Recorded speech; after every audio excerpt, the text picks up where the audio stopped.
In this tutorial I'm going to show you how to make a picture out of loads of pictures, or rather loads of pictures out of one picture.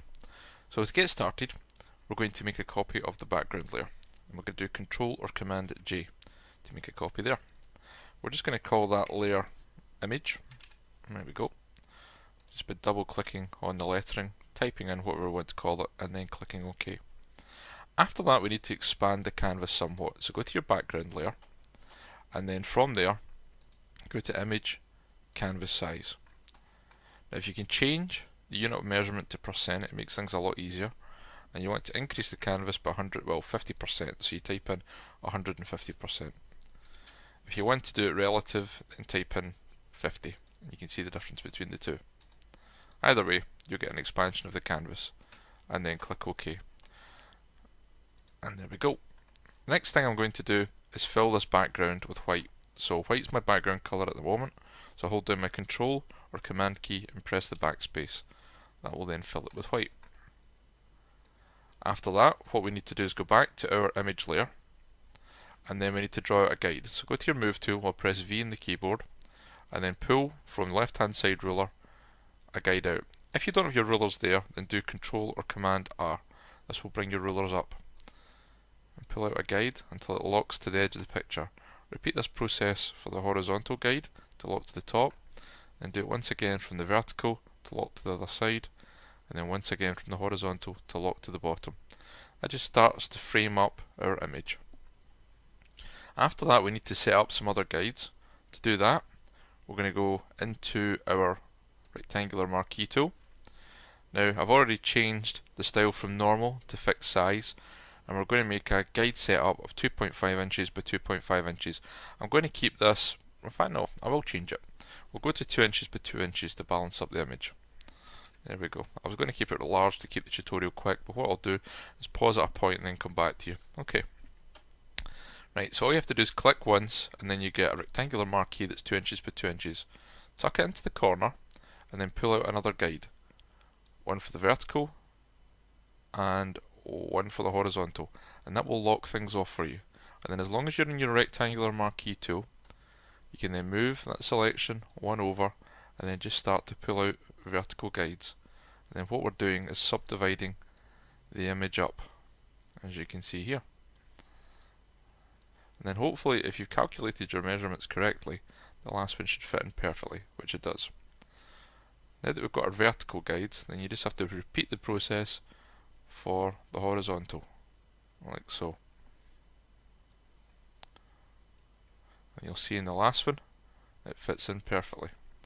So what we've now got is a 5 by 4 inch arrangement of images. Now what we need to do is split them out into their own layers. Now to do this we're going to always copy the information from the image layer, and at this point you can actually turn off, if you want, the actual background layer, so you've just got transparency. It's up to you whether you leave it on or off. Okay, so to copy we're going to use the keyboard shortcut Control C and Control V, or Command C and Command V, but always from the image layer. So if we do that, you'll then see we now have a copy of that segment up there. The next thing you want to do is click and call your selection back up, move to the next square, and go back to your image square, or image layer I should say. Then Command C, Command V, and as you can see I've now got a copy of the two sections. Now I'll repeat this for the whole of the top row. I'll then pause the tutorial and I'll complete the exercise for the remaining squares. So back to your image layer, click on your fixed size rectangular marquee, which again fits in perfectly into the guides. Make sure you're on your image layer, and then do Command or Control C and V again. That gives us another layer. You don't have to worry too much about naming these because you're going to have quite a few of them, and basically as long as you start in the top left you'll kind of know where things are going from. So back to your image layer, and then I'm going to click my selection here, lock it into place, and then once a day again do the keyboard shortcut Control or Command C and then V, and then repeat the process for the last layer. There we go, and we should now have a whole pile of segmented sections of image data along the top. And we'll switch that back on and switch that back on. So I'm going to pause this just now and repeat the process for the remaining rows, copying the information onto a separate layer. And then once I get down to the last couple, I'll start the tutorial back up. Okay, we're now at the last couple of segments. So once again, controller commands C and V to make a copy, back to our original image layer. Click to activate your rectangular marquee tool, place it in between the guides. Once again, the keyboard shortcut for the final time, controller command C, controller command V. And that then gives us 20 layers and the original background layer. So what you can do now, you don't need the original background, or image layer I should say, and you can ditch that out of the way. And then you then have all your segments ready to go. So we'll start up at layer 1 on our top corner again. At this point we don't actually need the guides either, so you can do view and then clear guides and get rid of them as well. So still one whole image at the moment, and this is where the dividing up to make our one large image into loads of little images starts. So we're going to use a layer effect. So first of all, we're going to add a drop shadow. In the drop shadow, I'm going to set the opacity to 55%. And then looking at it here, you can just see it creeping out.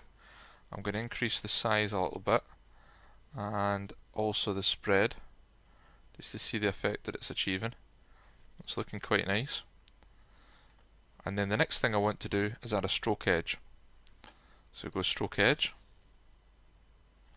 and then I'm going to choose, I'll make sure I've got the stroke edge active, a white colour. There we go. And then position things, I will leave them on the outside today, so we've got a slight curve to the image. If you want a sharp edge, go for position inside, and we'll set it to around about, I think, 5 pixels. That looks pretty good. And then click OK. That then gives us a layer effect. Now to apply this to the remaining layers, what you want to first of all do is go down and copy the layer style. Now here's a trick for you. Select the second layer, and then go down to the bottom layer, down to layer 20. Hold down your shift key, and that then selects the remaining layers. If you then right click or control click and do paste layer, it will then paste it to all of the layers simultaneously, like so. Then to finish off, what we're going to do is just offset some of the segments. So go into your move tool. I'm going to use the command keyboard shortcut command or control T. That will then give us a free transform command. That gives me the ability now to offset some of the segments. And just work your way down and round, command T, and just slightly offset them, just giving a realism to the whole thing. Just ever so slightly, it doesn't have to be far. You do this for the top row, and we'll set that one off that way as well. And then when we get to the end one, you'll notice I'm clicking on the layers, just moving things ever so slightly using command T for free transform. And we get this offset look. Now, when you've done the top layers, the second layer down, just try and alter it slightly just so you get a difference in the actual way the pictures flow. So select your image layer, command or control T. So we went to the left the last time, and this time we're just going to bring it round to the right ever so slightly. I'm going to leave this one okay and this one okay. So we'll skip 7 and 8 and we'll go into 9. And then we'll just offset it ever so slightly. There we go. 10 I'm going to leave, which is the corner one, and then I'm going to go to 11 at this end, and once again I'll offset this one, but I'll offset this one quite a lot because it's got some important detail in it, but it's not a dramatic feature like the head. So we'll just really offset that one. Then go into 12, command or control T, we'll just offset that one a little bit. And then just scrolling down our layers palette, working our way along, I think you get the general idea of what we're trying to achieve. Let's double click on that, and then we'll skip 14 and go into 15. I think we'll offset this one around this way, like so. Then I'm going to skip another 2, and I'll offset the middle one a little bit. In fact, I'm going to go back to 17, controller command T it, and just tweak that one a little bit. Then the one at the corner, number 20, I'll just do that one. And there we have an offset of images, giving you pictures making up one large picture. I think it looks pretty cool. Now, just to finish things off, one final touch. This image here, I'm going to auto select the layer to get back to it quickly, which is number 7, then untick that. Then what I'm going to do is apply, let me see, directly to the image layer, black and white. And to do that, I'm going to use hue and saturation, like so. We're going to colorize it, and we're going to lower the saturation to 5 and alter the hue to around about 40 odds. If I just type it in, there we go, because I just want one image a different colour compared to the rest.